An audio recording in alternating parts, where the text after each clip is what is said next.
एक राज्य में एक पराक्रमी राजा राज करता था।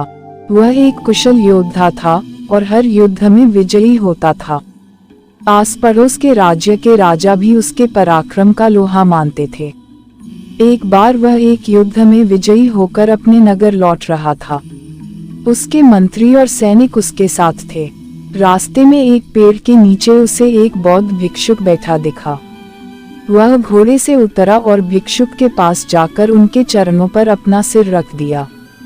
मंत्री और सैनिक ये दृश्य देख रहे थे। एक मंत्री को अपने राजा का भिक्षुक के चरणों पर शीश झुकाना अच्छा नहीं लगा। महल आने के बाद उसने राजा से कहा, महाराज, आप इतने पराक्रमी राजा हैं। आपने कितने युद्ध जीते, सब आपका लोहा मानते हैं।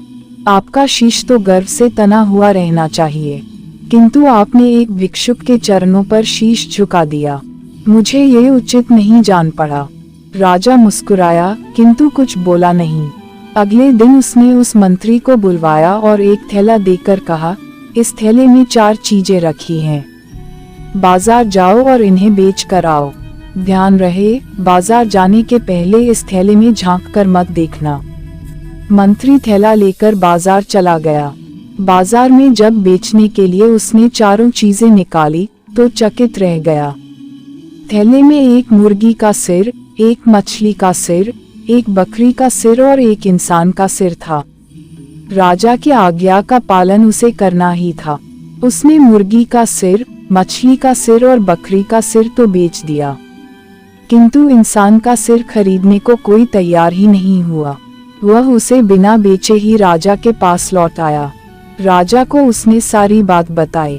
तब राजा ने कहा, कोई बात नहीं, कल एक प्रयास और करना। अब की बार तुम बिना कोई मूल्य लिए इंसान का सिर किसी को दे आना।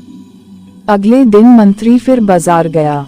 पूरे दिन उसने इंसान का सिर मुफ्त में लोगों को देने का प्रयास किया, किंतु मुफ्त में भी किसी ने वह सिर नहीं लिया। मंत्री महल लौट आया। वह समझ चुका था कि राजा ने उसे यह काम करने क्यों कहा था। वह राजा के पास पहुंचा तो राजा ने पूछा, क्या मेरी मृत्यु के बाद तुम मेरा सिर अपने पास रखोगे? मंत्री ने सिर झुका दिया।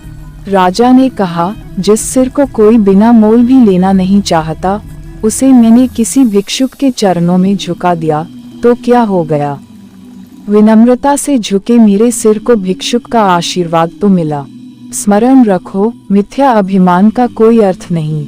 मिथ्या अभिमान व्यर्थ है। विनम्र व्यक्ति सदा फलता फूलता है और अभिमानी अपने अभिमान की तरह कभी न कभी टूट ही जाता है।